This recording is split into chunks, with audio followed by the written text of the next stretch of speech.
Religion and superstition. तो superstition और religion का आपस में क्या लिंक है? क्या ये दो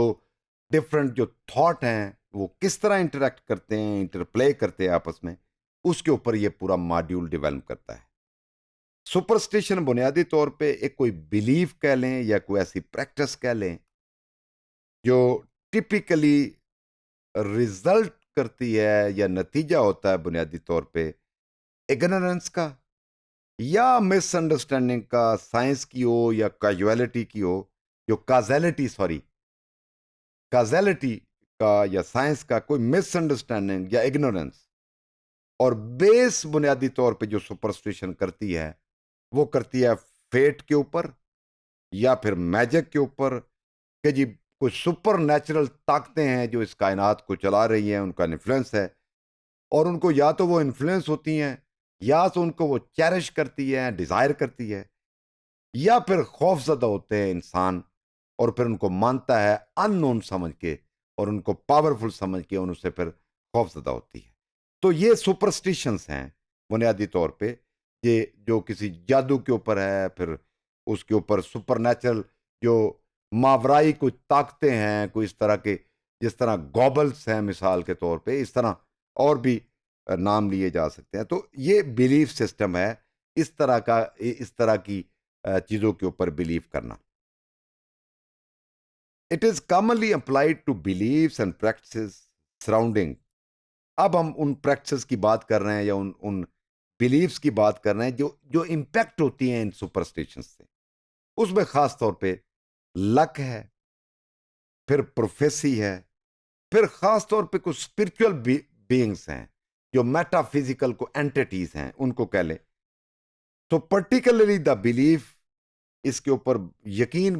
बना लेना या इसके ऊपर बाकायदा अकीदे के तौर पे उसको लेना कि जो फ्यूचर इवेंट्स हैं ज़िंदगी में, कोई भी फ्यूचर इवेंट होंगे, फिनोमिनन होंगे, या मेरा जो फ्यूचर है, दूसरे लफ्ज़ों में मुस्तकबिल जो है,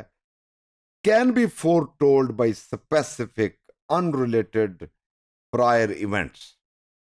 के जो फ्यूचर है उसके मतलब पहले से ही जानने की कोशिश करना कि जी वो ऑलरेडी जो 2 साल बाद ये होगा, 10 साल बाद ये होगा, 4 साल बाद ये होगा। तो जो पिछले इवेंट हैं कि पिछले साल ये हुआ तो 2 साल बाद ये होगा, या 3 साल बाद पहले ये हुआ और 4 साल बाद ये होगा, इस तरह की जो भी ट्रस्ट है और उनको उनको मानना और उनके ऊपर फेथ जो है सारा, ये सुपरस्टिशंस के जिम्रे में आता है। तो सुपरस्टिशन की जो टर्म है, अगर हम लिटरली इसकी बात करें, इसकी इटियोलॉजी की बात करें, यानी इसकी तारीख की, इसकी बैकग्राउंड की बात करें, तो ब्रिटिश एंथ्रोपोलॉजिस्ट जिसका नाम था एडवर्ड बर्नेट टेलर जो था, उसने प्रिमिटिव कल्चर के ऊपर खास तौर पे, उसमें 1871 की बात है, तो उसने कहा कि इरेशनल कस्टम्स एंड बिलीफ्स, यानी इस तरह की रस्म व रिवाज या इस तरह का अकायद का निज़ाम जिनकी रैशनैलिटी या रीजनिंग या लॉजिक के कॉन्टेक्स्ट में कोई गुंजाइश नहीं है, उसने इसको शामिल किया सुपरस्टिशन में। मिसाल के तौर पे पीजेंट सुपरस्टिशंस,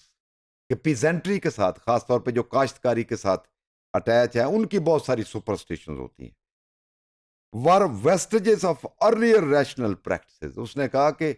बहुत सारी जो सुपरस्टिशन होती हैं बुनियादी तौर पे, वो बहुत सारी रैशनल प्रैक्टिसेस या ट्रेडिशन जो हिस्टोरिकली चलती आ रही होती हैं, लोग उनको बना के वक्त के साथ साथ वो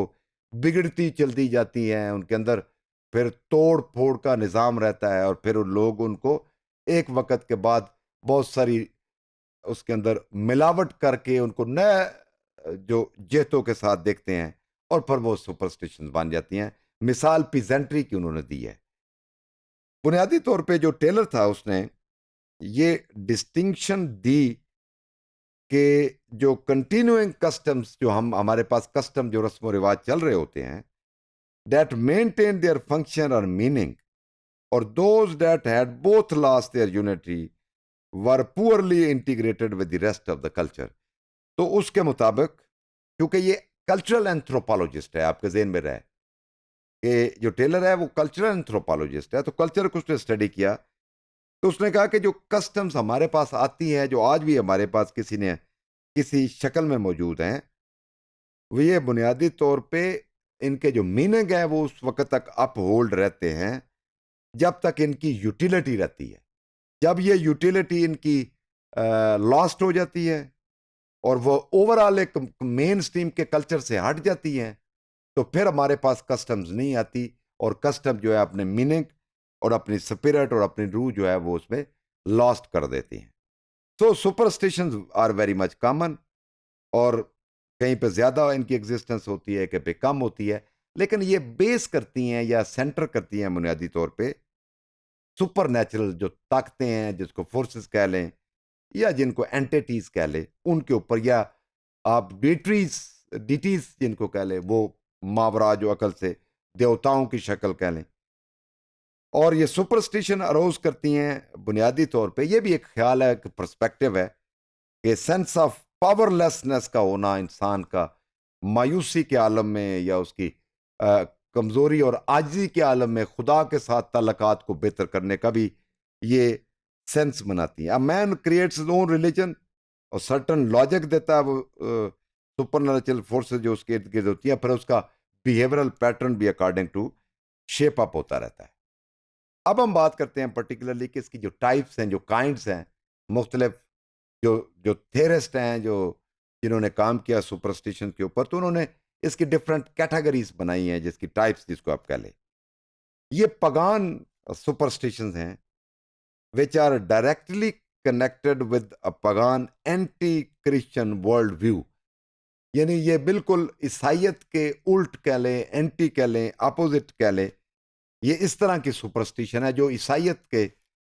अपोजिट थॉट के ऊपर या वैल्यू सिस्टम बिलीव करती है। They have their origin in polytheistic religion, जो कि बहुत सारे खुदाओं और देवताओं के यकीन रखने वाले जो रिलीजन हैं उनमें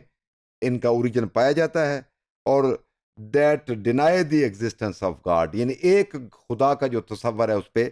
ये बुनियाद नहीं रखते, और खुदा को ये इस कायनात का खालिक भी नहीं मानते। ये जो सुपरस्टिशंस है पगान, जो बुनियादी तौर पे एंटी क्रिश्चियन मूवमेंट कह लें या एक इसको सुपरस्टिशंस कह लें। दूसरी तरह का जो है वो अकॉल्टिज्म, ये एलिवेट्स करते हैं टू अ डीटी। डीटी कहते हैं ऐसी चीज जिसको पूजा जाए, वो एंटिटी जिसको आप जिसकी इबादत करें या जिसको पूजें। सो सम हिडन फोर्सेस, ये हिडन फोर्सेस के साथ अटैच करते हैं कि जो कोई इस तरह की सुपर नेचुरल फोर्सेस हैं, और attributes them the ability to change a personal life, और ये यकीन रखते हैं कि इन जो डीटीज हैं, जो हिडन फोर्सेस को इस तरह की है, उनके पास ये ताकत होती है कि आपके मुकद्दर तब्दील कर दे और आपके तकदीर बदल दे। तीसरी तरह की जो सुपरस्टिशंस हैं वो फोक सुपरस्टिशंस हैं। ये पगान जो सुपरस्टिशंस हैं, जो एंटी क्रिश्चियन बुनियादी तौर पे अकायद पे बिलीव करती हैं, ये उनसे डिफर करती हैं। ये हॉलिस्टिक पगान वर्ल्ड व्यू को सपोर्ट नहीं करती, और बट एग्जिस्ट फ्रेगमेंटली और सेपरेटली करती है, not including any complete system of the world outlook, उस पर बिलीव नहीं करती। इसके बाद जो है वो है एक लेसिस्टिकल सुपरस्टिशन। ये लफ्ज एक्लीसिया से है, जिसका कलीसा से ताल्लुक है, दूसरे लफ्जों में यूं कह ले। ये भी सुपरस्टिशंस इनकी हैं। They are expressed in the use of religious rituals in pagan, उनको rites are vice versa. So Christian जो हैं, एक बहुत बड़ा अहम फैक्ट है कि समटाइम जो रिलीजन है दोनों, क्रिश्चियनिटी और इस्लाम, और इस तरह जुडाइज्म की आप मिसाल ले लेते हैं कि क्रिश्चियन बहुत सारी इस्लामिक प्रैक्टिसेस जो हैं या इस्लामिक बिलीफ्स जो हैं उनको सुपरस्टिशंस कहते हैं, और उसके मानने वाले फिर डेफिनेटली उसको उसी तरह समझते हैं। और इसकी एग्जांपल जो है ख़ास तौर पे टोटम का जो कॉन्सेप्ट है डरखाइम ने दिया था, वो सुपरस्टिशियस है, ऑस्ट्रेलियन अब ओरिजिनल पीपल से मुतल्लक है। Same is the case with इस्लाम के बहुत सारी क्रिश्चियनिटी की प्रैक्टिसेस हैं, जो उनके बहुत सारे अकायद हैं जिनको वो अपना हिस्सा मानते हैं, उसको इस्लाम के अंदर उनको मुसलमान उनको सुपरस्टिशन के तौर पे देते हैं। तो इसलिए हो सकता है कि एक रिलीजन की जो प्रैक्टिसेस हैं या उनका वैल्यू सिस्टम है या बिलीफ है, हो सकता है दूसरे के लिए वो सुपरस्टिशंस हो, एंड लाइकवाइज वाइस वर्सा है, इसका को सुपरस्टिशियस समझा जाए।